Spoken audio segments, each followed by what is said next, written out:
All right. Thanks everyone for tuning in with us today. We have the lovely, wonderful Kayla Hollatz. She's so awesome, you guys. I'm so excited for her to be here. If you don't really know too much about her, I'll give you a quick little background about her. Kayla's actually a copywriter, a brand strategist, and a content curator. And I just love her. I mean, she's great. I found out about her last year and she's like a rock star. When she's not creating and being at the Create Lounge, which she also is the creator of. A few years ago, she started that. When she's not doing all that stuff and helping entrepreneurs, you can find her sipping a cup of hot chocolate. So without further ado, we introduce Kayla. How's it going? So well, thank you so much for having me. It's so fun to just have a chance to chat with you and connect with your audience, as well as just kind of be surrounded by some other really, really amazing writers that you've had during this whole series. Yeah, that's great. We're really, really excited to have you here and to learn from you. So without further ado, we're going to jump into our first question, okay? Awesome. And I gave a little background about you, but that's totally the tip of the iceberg. So for our readers and listeners that don't really know you that well, tell us a little bit about you. Who are you outside of writing? Oh man, who am I outside of writing? It's so crazy to think about, since writing has always just played such a huge pivotal role in my life. I mean, my earliest memories are truly either when I was with a book or with a journal in my hand. So it's really been woven into every single piece of my life. But it's been very interesting kind of to be in this position where now I actually write for a living, as well as still trying to find the time and the energy to write for myself at the end of the day as well, and make sure that I don't lose that side of my voice. Mm-hmm. So there's a lot of things that I enjoy outside of writing. A lot of them lately have been anything between hiking. I super love cheering on my home team Vikings during football games. I love anytime I can spend some days at the lake, since in Minnesota we don't have that many nice days of the year, and really just anything that helps me get into a conversation with new people, anything that helps me gather people around the kitchen table. All of those things I just absolutely love. Well, that's awesome. I've met only one other person from Minnesota, so that's really cool. I'm sure you do enjoy those nicer weather moments, considering all the snow and stuff that you guys get up there. So. Oh yes. I mean, the winter is good for writing, right? Because you don't really have too much else to do. But writing is so much better, especially now that I have a condo with a patio with a lake view. Wow. I'm out there just about any day that there's sunshine. Yeah, for sure. Well, that's awesome. Awesome. So we know a little bit about you now. Now tell us, what kind of writing is it that you actually do? Sure. So I'm sure I kind of already alluded to the fact that I really do quite a few different types of writing. And for me, I really like being able to experiment with different kinds of writing. And I always feel like your voice really can develop a whole lot more once you experiment with different types. And I know, like we were talking about before, that you have interviewed a lot of people who are more in the fictional writing realm. And I would say that's really the only realm I haven't totally dove into yet, which is so funny. But a lot of the writing that I do, my love for writing, I think, was really sparked at a young age with poetry. I was always so entranced by just nursery rhymes and Shel Silverstein and Dr. Seuss, and just kind of a lot of those writers that taught me a lot about, packing a lot of meaning into a few words. And that's something that I've held and I've kept close to me my entire life. And so poetry has always been, woven into my story and into my life in a really intricate way. And so poetry, actually, a lot of people don't necessarily know, is that that's kind of how I got my start online. So before I even had my professional blog, which turned into my business later on, the first type of writing that I ever shared was my poetry. And I did that on Tumblr back at the time, kind of this angsty college student that was just sharing her heart and those sorts of things. But I think that kind of helped me get comfortable with my voice, who I was, and then being able to get that feedback from other people who were in a similar stage of life. Mm-hmm. It really helped me to kind of develop my voice out loud through that sharing. Mm-hmm. And I don't think that without that, I would have had the confidence kind of going into my career, which my background was in public relations and social media and all of those good things. It's been really interesting to look back and see how much of the poetry really did help me kind of get to where I am today, even as a copywriter who's a little bit more focused, of course, on writing in the brand voice of someone else. So that's been a whole different kind of transition to also think about and write in somebody else's voice while still keeping mine really strong. So it's been interesting, but it's been amazing. I love it.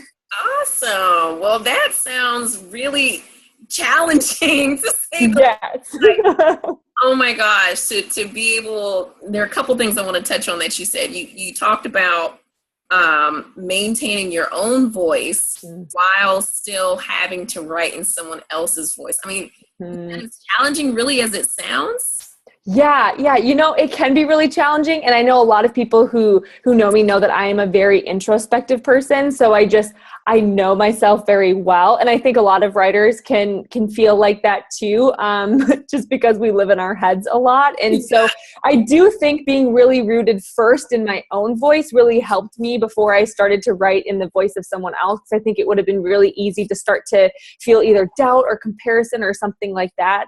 I really went into my copywriting business feeling strong in that. So I always preface it with just saying that I think that really did help me out in that respect. But it's actually been really fun to write in the brand voice of other people. And I really enjoy it because I work with just a really wide variety of people who are usually in the visual industry. So photographers, designers, really anybody who is doing something visually creative. And it's something I've always gravitated towards.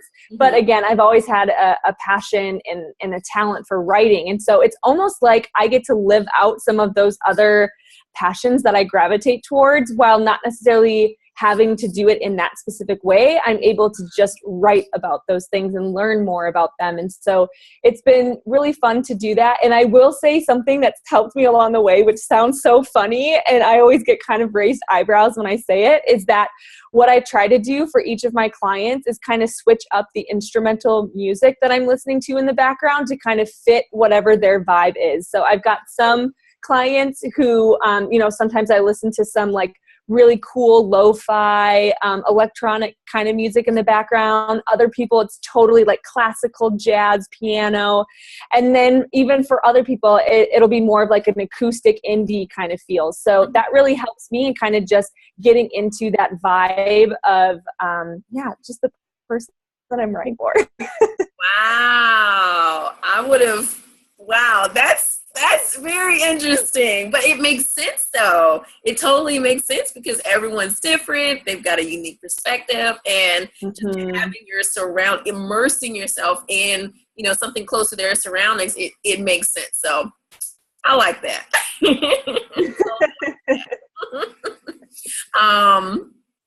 Okay. That went a different direction, but all right, that's cool.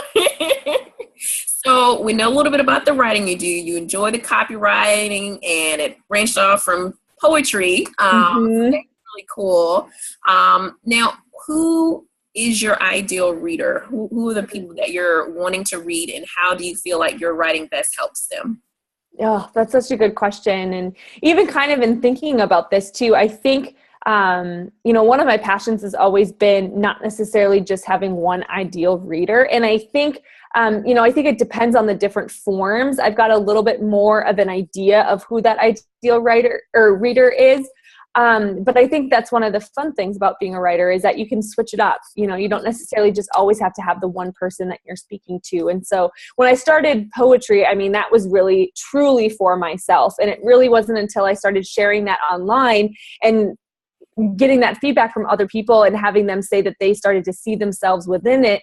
It was really amazing to actually get that connection with people who, I may not have personally known on that deep level, but seeing different kind of pieces and shards of their own life and what they were kind of going through, and how they saw themselves in my poetry. I definitely think that that helped me shape my poetry, especially once I published my first poetry collection back in, oh geez, I think it was 2014, which is so crazy. Never thought that I would ever have a printed book by any means, but here we are, which is so fun. But yeah, I mean, my ideal reader, of course, for poetry is going to be very different than it is for my professional blog. And also, my ideal reader has to totally change when I'm writing for somebody else in their own brand voice. So I think it is really good to determine who that is early on, so you know who you're writing for.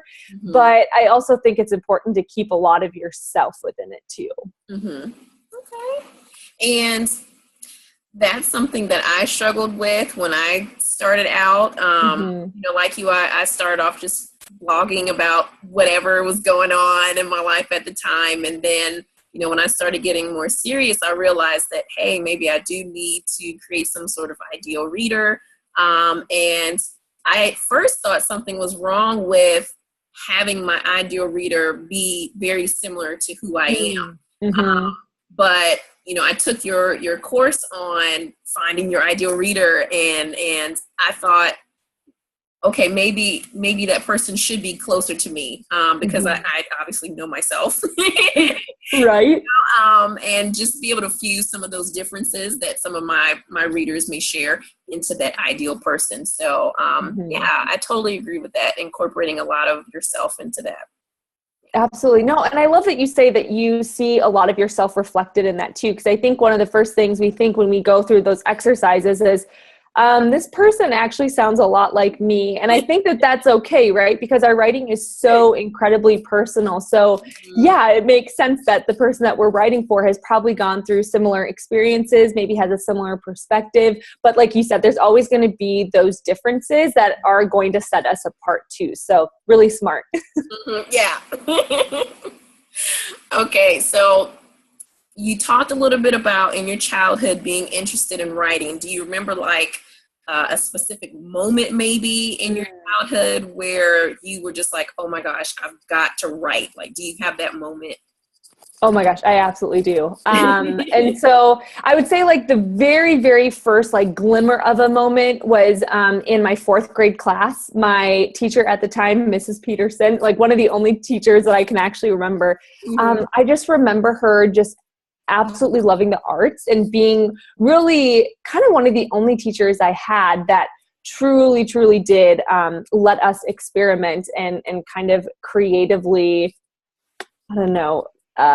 practice our craft and that sort of thing. So I remember actually holding a leather-bound journal that we put together with writing that we created all throughout the year. And I mean, it's a pretty thick journal. And so I kind of attribute that to being the first book that I quote unquote created in my hands. And I remember just feeling so proud of that. And I still have brought it even to all of my crazy moves that I've done. So that was kind of just a really cool thing where I thought, okay, I really like this idea of being able to create stories that kind of all are woven together. But I would say the real moment where I think I owned the term kind of writer and knew that it was something that I wanted to do for kind of a lifelong passion was really in 7th grade. So in 7th grade, actually, a pretty, I guess, how do I want to say this? I guess a pretty monumental thing that happened in our school was that there was this really random bomb threat actually that happened in our middle school.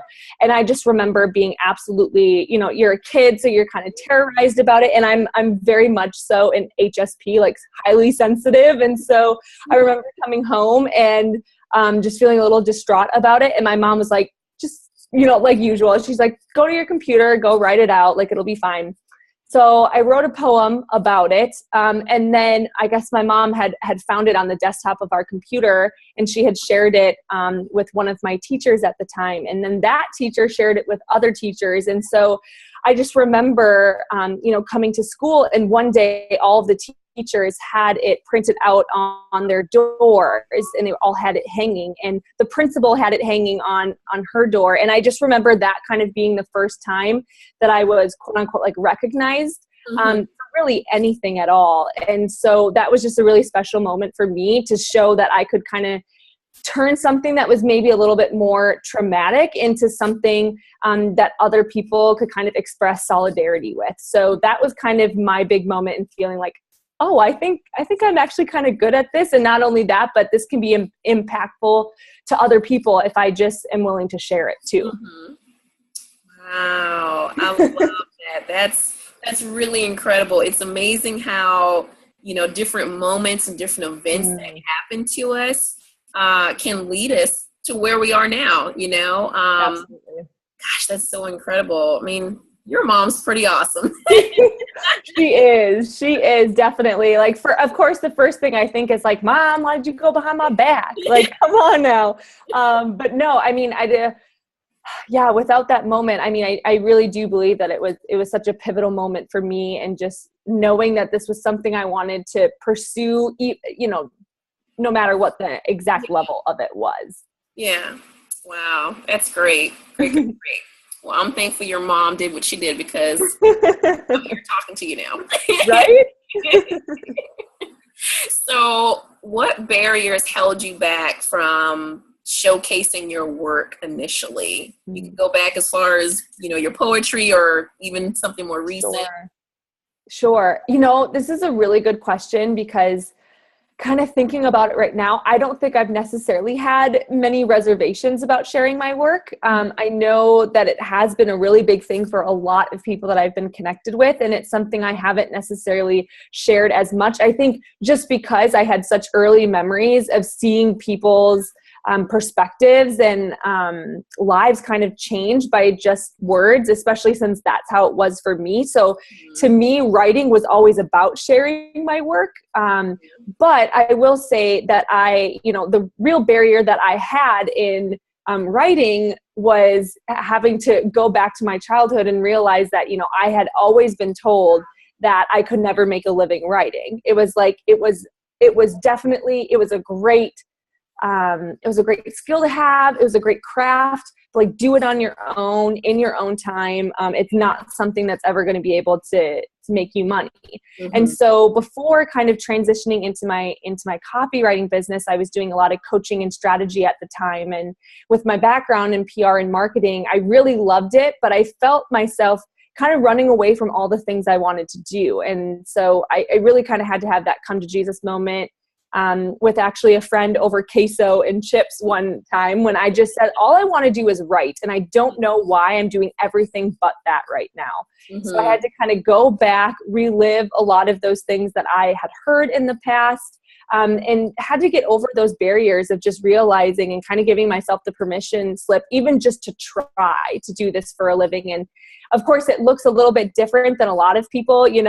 Some people may see like writing for a living, and they're doing it in their own voice and in a novel and in their own way. And yes, what I'm doing does look a little bit different, but I am being able to write every day. I still have enough energy to do a lot of my own work, and I feel like it kind of fuels that. So to me, honestly, I'm kind of living that dream, so to speak, that I had as a kid, although it may look a little bit different as I have shifted along the way. And it's just been really powerful for me to just kind of revel and sit in that. And that only came from kind of revisiting some of those past barriers too, and always being okay with showing the work along the way. Mm-hmm. Wow. I think you touched on something that a lot of the other writers I've interviewed have gone through as well, is, just being told that writing cannot be something that's going to be profitable for you. Mm-hmm. And I had that same thing happen to me as well. And, it deterred me, unfortunately, for quite a bit. But that's just very interesting. And I think oftentimes people will tell us that because they don't have the experience, because they don't know how to help someone with that passion. And because they don't know, they want to steer you into what they feel is best, what they believe they know is best. Absolutely. But I'm just glad you were able to persist. Not a lot of people can say that. Absolutely. Yeah. I've always had a really hard time accepting the reality of anyone else. Mm-hmm. That's something that I had growing within me at just a very, very young age. The first thing I ever wanted to be was a mermaid. And so, I mean, for the rest of my life, I've always kind of taken the non-traditional path. And so although it was difficult, of course, to kind of go into this more unknown thing and not really knowing exactly how it was going to be perceived, and already have built up an audience that knew me for one thing and kind of transitioning into another. But I think really leaning into that and knowing that that has always been a skill of mine. And it really was just me kind of returning back to it and then doing it on, a different level while still keeping some of the poetry and the journaling and all the things that I keep for myself at the end of the day. Mm-hmm. It's just been a really special, just kind of marrying of everything that I really love at this point. So yeah, for anybody who's listening, who is trying to think about and even has heard for a long time that they can't make a living writing, I just absolutely love that you're putting this series together to show women that are making a profit from their writing, and also a purposeful profit too, which I think is the most important part. Mm-hmm, mm-hmm, for sure. I've got to say something about that. It's a lot of times, if we're honest, there are a lot of people that get online that just want to make $1, Mm-hmm. But for me, I always gravitate towards those with a purpose, like you said. Mm-hmm. And that purpose is not just self-centered. Sure. Even if our writing is about releasing, whatever is going on within us, that's not the sole intent. You know what I mean? Like, it's also done to help other people as well. And I think that's just how you're able to connect with everyone else. Is you eventually get to this point, even if you start out that way, you eventually get to this point where you're like, okay, this writing that I'm doing, it's like a ministry. I'm helping other people. I'm helping other people. And I'm a helper. I just feel like that's what we're supposed to do at the end of the day, whatever we do. So I love that. No, I love that. I mean, I think that's so true. As writers, we really do serve that audience, and we do it in, I think, one of the most vulnerable ways that there possibly is. It's hard for me to think of too many other art forms that are as kind of like soul bearing as as writing. So I think that's why, like us as writers, we just all connect so well, is because you do have to kind of get into a certain level and be confident enough in your purpose in order to share that piece of your heart, because it does take a lot. Yeah, totally. Totally it does. So you talked a bit about not having a ton of barriers, but you did have to get over the negative talk about, your craft. So what was it that actually helped you get through that moment? Because I'm sure there's someone listening who's been listening to it and they're not sure how to get over what everyone else is saying. Oh my gosh, yes, absolutely. I think for me, the biggest thing in my path was really just, it was a very spiritual and kind of faith journey that got me to the point where, let's say about like 6-9 months ago, I was just in this real big dip in my business, feeling like, I know that I'm serving clients in a really great way, but it just doesn't quite feel right. And I know it's not them. I know it's me. And, just kind of finding out through a lot of that soul reflection and prayer and those sorts of things that, writing was what I needed to do, and just kind of surrendering that path, not necessarily needing to create my own, which I always have a knack for. Yeah. Exactly. But I think even kind of beyond that too, I think what helped was always, like I was kind of talking about before, of just kind of revisiting some of those pivotal moments. I think it's so important to think about, like what you were talking about, of like, when was it that you really owned the term writer? Have you ever owned that term? What is it that's keeping you from calling yourself a writer? And I think a lot of times we can get so caught up in the titles, right? And I think, I think one of the hardest things for me that I see a lot of my friends go through that write is, a lot of them put in their bios that they are an aspiring writer. It's like, if you are writing something on the page, you are a writer. That is who you are. Like, you get to own that title. You don't have to put aspiring before it. Even if you're not an author, even if you're not published yet, you still are a writer. So again, I feel like that kind of can make me go down like a whole other rabbit hole. But For real. I think it's just kind of going back and really understanding and reflecting on what it is exactly that is holding you back. Because it may be self-doubt, it may be comparison, it may be competition that's out there, it may be a financial mindset. It could be a lot of different things. But I think that soul work is really important in figuring it out, because you already have what you need within you. It's just kind of getting through those barriers that are set up in front of you, because it's going to be different for everyone. Mm-hmm, mm-hmm. I love that. You're right. It is going to be different for everyone. Mm-hmm. And I know for me anyways, there's this thing that can happen if you're just starting out. For sure, you're finding your way, maybe you're finding your voice, finding out what type of writer you want to be, how you can help others. And I think the tendency we may have sometimes is to follow someone that we perceive to be super successful, and we want to emulate everything they do because we think it's going to happen to us, But I think what you said is key. We have to remember we all have a different path. And, even if we followed someone else's recipe to a T, it doesn't guarantee the same results. Absolutely. So I think that we do have to be okay and comfortable with releasing just everything and just allowing ourselves to go through the process and see where it is that we're supposed to be. So, yes. I love that so much. Yeah. Cause we don't have the context, especially online, with just knowing exactly what people's experiences are, where they've gotten their perspectives from. Everybody's on their own path. So I totally agree. Yeah. Yeah. So we've talked about a ton so far. I'm really enjoying this. Are there any writers in particular? I know you talked about doing poetry and releasing that, but are there any particular writers you can think of who helped shape your writing? That's a good question. I think especially my poetry, when I think back, I think if you look at my poetry collection, you can tell that there's definitely some similar themes that are shared between two poets that I was really into at the time. I still am, that are just absolutely incredible. One of them is Tracy K. Smith, who actually came to speak at my college, and really had no idea who this poet was beforehand. But she's written a few different collections. One of them won the Pulitzer Prize, which is huge. And just being able to not only read her poetry on the page, but hear her speak it aloud, and just the different ways. I don't know. There's just something about her style that just really connected with me. And so I feel like you can see some of the same, like some similar themes within there.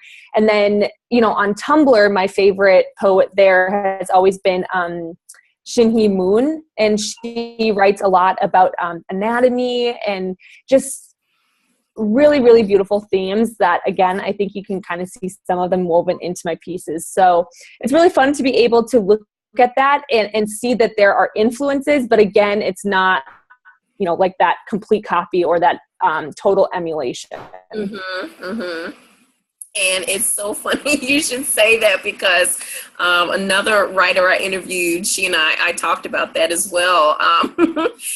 Knowing how to be inspired without being a copy is so crucial as a writer, because, like you said, we are so inspired by all these crazy, ridiculously talented writers out there. But we just got to make sure we walk that fine line and that we're able to take that inspiration and really make it our own. So I'm glad you brought that. Absolutely.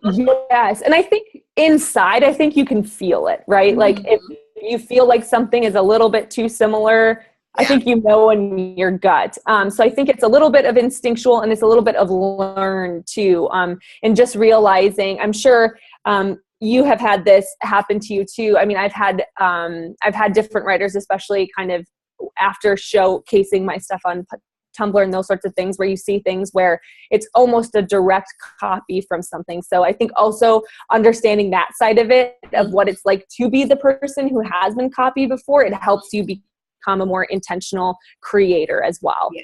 Yes, for sure. So what kind of writing, we know what kind of writing you like to do. what kind of do you actually enjoy reading the most? That's a good question. I've always been really into spiritual memoirs. It's just a huge passion point for myself. I love being able to read about the different journeys of different women. But I also really like to just read classic literature. Sometimes I dive into some personal development things, but I've got to be in a certain mood for it. But I really haven't done a whole lot of reading outside of school that's fiction. So I've been trying to, every single time I go to the library, which I go every 2 weeks and get about 8 books because I just absolutely love to read. I try to get at least one fiction book just to kind of dive into that world a little bit more, because I do think that there is so much to gain from that, even though I am so deeply rooted in just loving to hear about people's actual stories too. Yeah, I like that. Like you, I'm trying to be more intentional about reading fiction as well. So, where do you see your writing taking you in the next 5 years?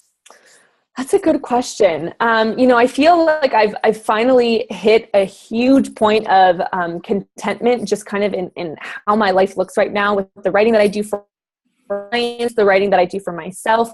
And so, in 5 years, if it could look anything like this, I would be still super ecstatic and happy about it. But I think that it's kind of always been a hard thing because, when I first kind of started my personal brand and building up more so as it would be a great thing to someday be maybe an author and a speaker and kind of the thought leader and that whole thing. And what I'm doing now definitely looks a lot different, but it's still bringing me a lot of joy. So I think, I guess in 5 years, I'm not exactly sure what the application of it is going to be. I just know I want to keep doing it. Absolutely, hands down. We've talked a little bit about your poetry book that you've done. Do you see yourself possibly writing another book in the future, or is that just not on the radar? Oh, that's such a good question. Yeah, I feel like after I was kind of bit by the publishing bug there. I've got to keep going. So I think, I actually already have my next poetry collection kind of planned out. Like I've got the outline and the name and everything. It's just kind of finding exactly when that season is. And I know right now this is definitely not the season for it, which is totally fine. And I really want to kind of lean into the other kinds of writing that I'm doing. But I really do love just being able to jot down different ideas for books and those sorts of things. And I would really like to challenge myself to do some sort of longer form spiritual memoir or something similar to that, because I think it would stretch me in a way that I have not been challenged with yet, because I am such a short form communicator, especially on the page. But we'll kind of see how that goes. But yeah, I think that there will definitely be more of my name in print in the future for sure. I think we have the opposite issue. You like short form, and I'm a woman of many words. I love that though. Like you need to teach me. Maybe we can rub off on each other a little bit. Oh my goodness. So what advice do you have for our writers out there who are just still on the fence? They're not really sure if they should pursue writing. What advice do you have for them? Such a good, the first thing that comes to mind, the first phrase is just like, start where you are. I think so many times we can feel like, oh, I have to get to a certain point in my writing where I can share it, or I have to get a certain amount of comments or likes or this sort of thing for it to end up being deemed as like worthy or good enough. And I think being able to just start small and start sharing it is really amazing, and really not getting caught up in the numbers and those sorts of things. And I know we hear about that all the time, but it really is so important. Even if you do want to start to think about the numbers, let's say you have 10 followers. That's 10 real life people who actually want to hear what you have to say. That's a really, really big deal.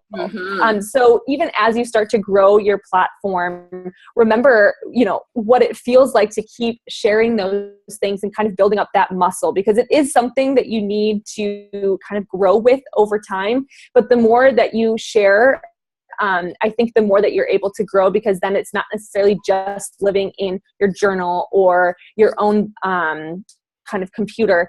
It's something that then becomes like that true art form that you can share with other people and be able to, just sharing together, which to me is when writing really comes to life. For sure. Gosh, man, starting is definitely a great step, and it can seem difficult, but like you said, not being caught up in the numbers of it can really help. That's something I struggled with in the beginning as well. You know, gosh, I don't have that many people reading my work or following or commenting. Sure. You know, it really is easy to get caught up in that. But I think it goes back to our why. Like, why are we writing? You know, and just realizing that we're going to grow and get there if we just keep continuing. So that's absolutely. And it's so good too, because the more that you share, the more you are going, like, I truly believe every writer who shares is going to find at least one, probably way more people that are going to reach out and say this specific piece, this specific word, whatever it ends up being, change their life for the better. And I think that that's something that we should steward and really hold tightly to, because, not everybody is necessarily able to say that. So all of the comparison, the doubt, all the things that creep in, it's all worth it to battle it out for that one specific person too. And when you change yourself along the way, it makes it all the better. Right. I couldn't have said it better myself. So, you talked to us a little bit about this poetry book. I never knew you wrote a poetry book. How can we find out more and get our hands on it? We want to know how. Just tell us everything about it. You are so sweet. Yes. So if you go to Amazon, Barnes & Noble, all the good places, and search for Brave Little Bones, that's the title of the book. And it was really great because I actually got to collaborate with an illustrator from Tumblr that I still have yet to meet in person. I know I'm going to do it at some point because she actually lives over in the UK.